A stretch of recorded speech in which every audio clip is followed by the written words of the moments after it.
കേരള മനസാക്ഷിയെ നടുക്കിയ പെരിയ ഇരട്ടക്കൊലപാതക കേസിൽ 10 പ്രതികൾക്ക് ഇരട്ട ജീവപര്യന്തം ശിക്ഷ. CPIM മുൻ MLA KV കുഞ്ഞിരാമൻ ഉൾപ്പെടെ 4 പേർക്ക് 5 വർഷം തടവും കോടതി വിധിച്ചു. കൊച്ചി പ്രത്യേക CBI കോടതിയുടേതാണ് വിധി. അക്രമ രാഷ്ട്രീയം മൂലം 2 യുവാക്കളുടെ ജീവൻ നഷ്ടപ്പെട്ട കേസാണിതെന്ന് വിധിന്യായത്തിൽ കോടതി ചൂണ്ടിക്കാട്ടി. വിധി പകർപ്പ് 24 ലഭിച്ചു. ഇതിൽ 1 മുതൽ 8, 10, 15 പ്രതികൾക്ക് ജീവപര്യന്തവും പിന്നെ ഓരോ ലക്ഷം രൂപ വീതം 2 സെക്ഷന് 1 ലക്ഷം രൂപ വീതം എന്ന് വെച്ചാൽ 2 ലക്ഷം രൂപ വീതം ഓരോ പ്രതിയും അടയ്ക്കണം. ബാക്കി 14 പ്രതിയും 20 മുതൽ 22 വരെ പ്രതികൾക്കും 5 വർഷം തടവും 10,000 രൂപ ഫൈനും. ഈ പൈസ ഓരോരുത്തരും അടയ്ക്കേണ്ടി വരും. ഈ അടയ്ക്കുന്ന കോമ്പൻസേഷൻ എല്ലാം വിക്ടിംസിൻ്റെ വീട്ടുകാർക്ക് കൊടുക്കാനാണ്, കോമ്പൻസേഷനായിട്ട് കൊടുക്കാനാണ് പറഞ്ഞിരിക്കുന്നത്. റെയറസ്റ്റ് ഓഫ് റെയർ കേസിൻ്റെ പെർവ്യൂവിൽ വരുന്നുണ്ടോ ഇല്ലയോ എന്ന് കോടതി പരിശോധിച്ചിരുന്നു. കോടതിയുടെ കണ്ടെത്തൽ അത് റെയറസ്റ്റ് ഓഫ് റെയർ കേസിൽ പെർവ്യൂവിൽ വരുന്നില്ല, അതിൻ്റെ ഇതിൽ വരുന്നില്ല അതുകൊണ്ടാണ് ജീവപര്യന്തമായത്. വിധിക്കെതിരെ അപ്പീൽ പോകുമെന്നാണ് പ്രതിഭാഗം അഭിഭാഷകൻ CK ശ്രീധരന്റെ പ്രതികരണം. 2019 ഫെബ്രുവരി 17 പെരിയ കല്യോട്ട് ഗ്രാമത്തിലെ യൂത്ത് കോൺഗ്രസ് പ്രവർത്തകരായ ശരത്ലാലും കൃപേഷും കൊല്ലപ്പെട്ടത്. വിവരങ്ങളുമായി ശ്രീകാന്ത് കൊച്ചി CBI കോടതിയിൽ നിന്ന് ചേരുന്നുണ്ട്. ശ്രീകാന്ത്, ഏറെ ചർച്ചയായ, ഏറെ രാഷ്ട്രീയ വിവാദമുണ്ടാക്കിയ കേസിന്റെ വിധി ഇപ്പോൾ വന്നിരിക്കുന്നു. CPM അടക്കം പ്രതികരിച്ചത് ശിക്ഷാവിധി വരട്ടെ, അതിനുശേഷം പ്രതികരിക്കാമെന്നായിരുന്നു. ഇപ്പോൾ ഈ വിധിയിൽ പ്രധാനപ്പെട്ട CPM നേതാക്കൾ, അതും ജില്ലാ സെക്രട്ടേറിയറ്റ് അംഗം വരെ ശിക്ഷ അനുഭവിക്കേണ്ടി വരുന്നു.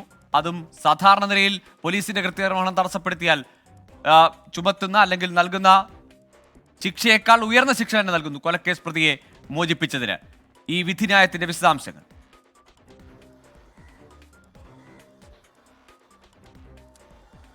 ഗോകുൽ, കൊലക്കേസ് പ്രതിയെന്ന് അറിഞ്ഞിട്ടും ആ പ്രതിയെ രക്ഷപ്പെടുത്താൻ ശ്രമിച്ചതാണ് KV കുഞ്ഞിരാമൻ അടക്കമുള്ളവർക്ക് വിനയായത്. നിലവിൽ CPIM ഈ വിഷയത്തിൽ എത്ര പ്രതിരോധമുയർത്തിയാലും പാർട്ടിക്ക് അവരുടെ ഉന്നതനായ ഒരു നേതാവ് ജയിലിലേക്ക് പോകുന്ന വിഷയത്തിൽ ഇനി ഏതെങ്കിലും തരത്തിലുള്ള ഈ ഘട്ടത്തിൽ, ഈ ശിക്ഷാവിധി കൂടി വന്ന ഘട്ടത്തിൽ ഇനി ശക്തമായ പ്രതിരോധം ഉയർത്തുക അസാധ്യമായ കാര്യമാണ്. മാത്രമല്ല, അല്പസമയം മുമ്പ് CN മോഹനൻ എറണാകുളം ജില്ലാ സെക്രട്ടറി, CPIM ജില്ലാ സെക്രട്ടറി സംസാരിച്ചപ്പോൾ പറഞ്ഞ കാര്യം കൂടിയുണ്ട്. അവർ കമ്മ്യൂണിസ്റ്റുകാരായതുകൊണ്ടാണ് വന്നത്, അവർക്ക് പിന്തുണയുണ്ടോ എന്ന ചോദ്യത്തിന് അത് ഉണ്ടാകുമല്ലോ എന്ന മറുപടിയും അദ്ദേഹം നൽകുകയും ചെയ്തു. അതായത് ഈ പ്രതികളെല്ലാം തന്നെ CPIMകാരാണെന്നും അവർക്ക് പാർട്ടിയുടെ പിന്തുണയുണ്ട് എന്നും ആവർത്തിച്ചുറപ്പിക്കുകയാണ് ഇപ്പോഴും CPIM ചെയ്യുന്നത്. ഇനി ഈ വിധിയിലേക്ക് വരികയാണെങ്കിൽ, അക്രമ രാഷ്ട്രീയം മൂലം 2 യുവാക്കളുടെ ജീവൻ നഷ്ടപ്പെട്ട കേസ് എന്ന ആമുഖത്തോടെയാണ് കോടതി ശിക്ഷാവിധി പുറപ്പെടുവിച്ചിട്ടുള്ളത്. പ്രതികൾക്കെതിരായ കുറ്റം സംശയാതീതമായി തെളിയിക്കുന്നതിൽ പ്രോസിക്യൂഷൻ വിജയിച്ചതായി കോടതി ഈ ശിക്ഷാവിധിയിൽ പറയുന്നുണ്ട്.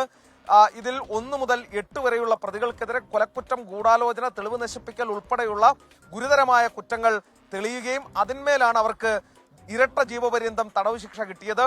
10, 15 പ്രതികൾ ഇതിൽ ഗൂഢാലോചനയിൽ ഉൾപ്പെട്ടതിനാൽ അവരും സമാനമായ ശിക്ഷ ഏറ്റുവാങ്ങുന്നു. 14, 20, 21, 22 പ്രതികൾ, അതിൽ KV കുഞ്ഞിരാമൻ അടക്കം പെടും. 5 വർഷം തടവും 10,000 രൂപ പിഴയുമാണ് ഉള്ളത്.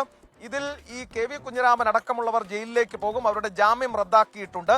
കാരണം 3 വർഷത്തിന് മുകളിൽ ശിക്ഷ കിട്ടിയതിനാൽ കീഴ്ക്കോടതിക്ക് ഈ കേസിൽ ശിക്ഷ സസ്പെൻഡ് ചെയ്തുകൊണ്ടുള്ള നടപടികൾ സ്വീകരിക്കാനാകില്ല. അത് മേൽക്കോടതിയെ സമീപിക്കേണ്ടി വരും.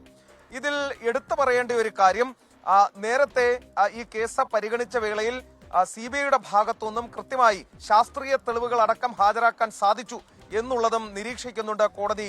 ഈ കാര്യത്തിൽ പ്രോസിക്യൂഷൻ തൃപ്തി രേഖപ്പെടുത്തിയിട്ടുണ്ട്, CBI തൃപ്തി രേഖപ്പെടുത്തിയിട്ടുണ്ട്. പക്ഷെ ആ കുടുംബം ഈ വിഷയത്തിൽ അത്ര തൃപ്തരല്ല, അപ്പീലിന് പോകുമെന്ന് അറിയിക്കുന്നുണ്ട്.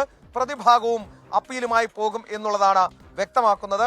എന്തായാലും വലിയ കോളിളക്കമുണ്ടാക്കിയ 2 ചെറുപ്പക്കാരുടെ ജീവൻ അപഹരിച്ച, നിഷ്ഠൂരമായി കൊന്നുതള്ളിയ കേസിൽ പ്രതികൾക്ക് ഇപ്പോൾ ഇരട്ട ജീവപര്യന്തം തടവ് ശിക്ഷ കിട്ടിയിരിക്കുന്നു.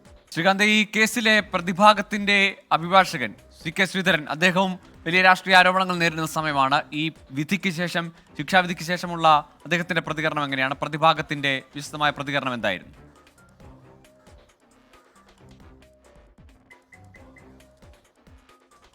ഈ പ്രതിഭാഗം അഭിഭാഷകൻ രാഷ്ട്രീയ പ്രതികരണത്തിന് മുതിർന്നില്ല. അദ്ദേഹം 2-3 വാക്കുകളിൽ പ്രതികരണം ഒതുക്കി പോവുകയാണ് ചെയ്തത്. അപ്പീൽ നൽകും എന്ന് പറഞ്ഞു. ഈ പ്രതികളെ കണ്ണൂരിലേക്കാണ് മാറ്റുന്നത്. കാരണം അവരുടെ കുടുംബാംഗങ്ങൾക്ക് മറ്റേതെങ്കിലും ജയിലിലാണെങ്കിൽ എത്തിക്കാണുന്നതിന്, യാത്ര ചെയ്യുന്നതിന് തടസ്സമൊക്കെ ഉണ്ട് എന്നാണ് പറഞ്ഞത്. അങ്ങനെ മാറ്റുന്നു എന്ന് തുടങ്ങിയതിന്റെ ടെക്നിക്കൽ കാര്യങ്ങൾ പറഞ്ഞൊഴിയുകയാണ് ചെയ്തത്. പക്ഷേ CK ശ്രീധരനെ സംബന്ധിച്ച് അദ്ദേഹത്തിന് കൂടി ഒരു തിരിച്ചടിയാണ്. കാരണം വധശിക്ഷയ്ക്ക് തൊട്ട് താഴെ എത്തി നിൽക്കുന്ന ശിക്ഷ ഈ പ്രതികൾക്ക് കിട്ടിയിരിക്കുന്നു. വധശിക്ഷ കിട്ടിയില്ല. അത് കോടതി അപൂർവങ്ങളിൽ അപൂർവം എന്ന് കരുതാൻ സാധിക്കില്ല എന്നുള്ളതാണ് പറഞ്ഞത്. എങ്കിലും ഈ MLA അടക്കമുള്ളവർ ജയിലിലേക്ക് പോകുമ്പോൾ CK ശ്രീധരന് അത് തിരിച്ചടി തന്നെ. മുൻ MLA അടക്കമുള്ളവർ ജയിലിലേക്ക് പോകുമ്പോൾ CK ശ്രീധരന് തിരിച്ചടി തന്നെയാണ്. അവസാന ഘട്ടം വരെ കോൺഗ്രസിനൊപ്പം നിൽക്കുകയും ആ മരിച്ച യുവാക്കളുടെ കുടുംബത്തിനൊപ്പം നിൽക്കുകയും പിന്നീട് CPIM പക്ഷത്തേക്ക് പോയി പ്രതികൾക്ക് വേണ്ടി കോടതി കയറുകയും ചെയ്ത ആൾ എന്ന രീതിയിൽ കോൺഗ്രസുകാർ CK ശ്രീധരനെതിരെ വലിയ ആരോപണങ്ങൾ, ആക്ഷേപങ്ങൾ ഉന്നയിച്ചിരുന്നു. CK ശ്രീധരൻ രാഷ്ട്രീയ പ്രതികരണത്തിന് മുതിർന്നില്ല, അപ്പീൽ പോകും എന്ന കാര്യം പറഞ്ഞു. ആ പ്രതികരണം ഒതുക്കുകയാണ് ഉണ്ടായത്.